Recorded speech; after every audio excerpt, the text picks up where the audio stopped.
G'day folks, and happy 2026. What a great start we're having. We've got the President of the United States who has just invaded and abducted Maduro, the President of Venezuela, apparently in liberating fashion. And there is reports of the machine, the mainstream media machine, that is not really in service of the truth. And I think we all know that by now. If you've been paying attention, you're seeing the lies just seep through unless you're just constantly lying to yourself.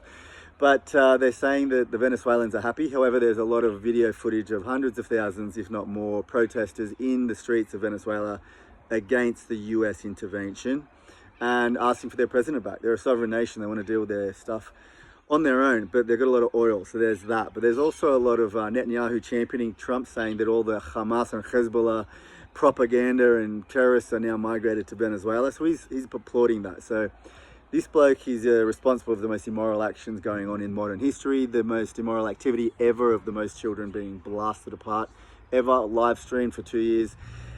And, you know, the fact that he's in the news and talking to you every day, and he's like the hero, he's like the being championed by all the corporations and the media around him and Trump. It's like we're watching a dictatorship, a global dictatorship roll over our globe and across the globe with their own morality, their own morals, and we're beholden to them. There's nothing anyone can do, international law, there's nothing anyone can do to intervene in Palestine to just help save lives of innocent children.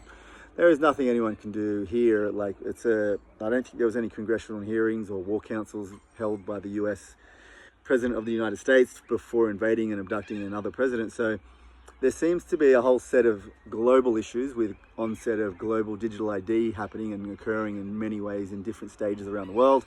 Yet here in Australia, we're talking about bipartisan politics and we're talking about multiculturalism. We're talking about these minuscule, they're very deep issues. They're like tendrils, but the tips of the tendrils or the claws are attached to a big giant octopus head, which is this global oligarchy, US Jewish billionaire, Trumpy, Netanyahu gang, which is kind of having their way at the moment. And I sort of know, is there any hope? Does Australia stand any chance with Albanese there doing his thing? The Australian discourse politically, we're just, what, is anyone saying a thing? There's a few good channels out there. You've got to keep your eyes open and listen to a lot and pay a lot of attention. And a lot of people do know what's happening, but there is the majority of people, it just blinders on. The old boomer blueprint of just work hard for your family and look after your, conscientious, dutifully look after yourself. There's virtue in that, but it keeps the blinders on and your head in the sand. And that's a lot of Australian, a lot of good people. So it's kind of a bit difficult to have discussions politically. We in Australia, at least here right now, online or in person. What do you think? Are you having a tough time too?